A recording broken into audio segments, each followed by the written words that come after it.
আসসালামু আলাইকুম। আমি নট্টে মাছ রান্না করার জন্য একটা টমেটো নিলাম, কাঁচামরিচ, পেঁয়াজ, রসুন ব্লেন্ডার করে নিলাম। নেওয়ার পরে এখন রান্না করব পাঙ্গাস মাছ। পাঙ্গাস মাছের জন্য পেঁয়াজ মরিচ ভাজতেছি, তেলের মধ্যে দিয়ে ভাজলাম। ভাজার পরে যে মশলা দিলাম, গুঁড়া মশলাগুলো দিয়ে দিলাম, হলুদের গুঁড়া, মরিচের গুঁড়া, একটু জিরার গুঁড়া দিয়ে এই যে মাছগুলো দিয়ে দিলাম। মাছগুলো দিয়ে কষিয়ে দু একটা আলু দিলাম, দিয়ে আর একটু কষালাম। কষানোর পর বেগুন দিলাম। বেগুনগুলো দিয়ে হালকা একটু পানি দিলাম, দিয়ে এখন ঢেকে দিলাম। ঢাকনা তোলার পরে এই যে এরকম দেখা যাচ্ছে। পরে একটু নাড়াচাড়া করে দিলাম। নাড়াচাড়া করে দেওয়ার পর আরেকটু কষাবো, আর একটু জাল দেব। দেওয়ার পরে নামিয়ে ফেলবো মাছের তরকারি, পাঙ্গাস মাছ। এই যে এখন হয়ে গেছে। এই মাছগুলো এখন নামিয়ে ফেলবো, বাটির মধ্যে বাড়বো। বাটির মধ্যে বাড়তেছি, বাটির মধ্যে বাড়লাম।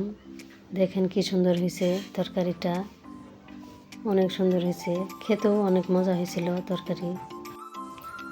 এখন রান্না করব নট্টে মাছ। নট্টে মাছের জন্য কড়াতে তেল দিয়ে ওই বাটা মশলাগুলো দিয়ে দিলাম, ব্লেন্ডার করা মশলাগুলো দিয়ে দিলাম।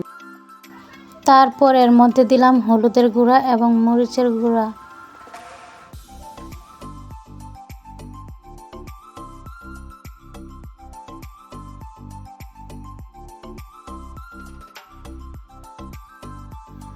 মশলাগুলো ভাজা ভাজা করলাম, করার পর আরেকটু এখন দিয়ে দিলাম লবণ। লবণ দিয়ে আরেকটু ভাজলাম। ভাজার পরে ভাজা ভাজা হয়ে গেলে মশলা যখন ভালোভাবে কষানো হয়ে যাবে, সে সময় দিব আপনার মশলাগুলো। এই যে কষানো হয়ে গেছে প্রায়, এই যে এখন দিয়ে দেবো মাছ। এই মাছগুলো নট্টে মাছ। নট্টে মাছ এমনিতে নরম হয়ে যায়, সিদ্ধ হওয়ার পরে ওই মাছগুলো ভেঙে ভেঙে দিব।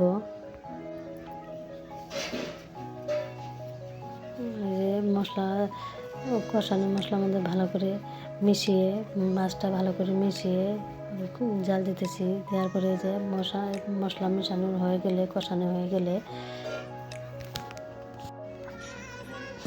আমার প্রায় কষানো হয়ে গেছে। এখন আমি এর একটু ঢেকে দিব।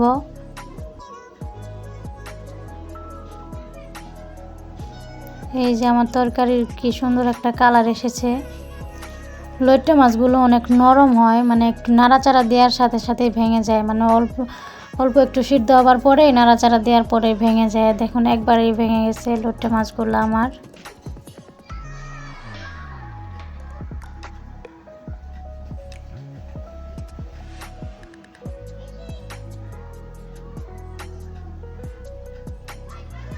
আমার তরকারিটা প্রায় হয়ে এসেছে, আমি একটু পরে নামিয়ে ফেলবো।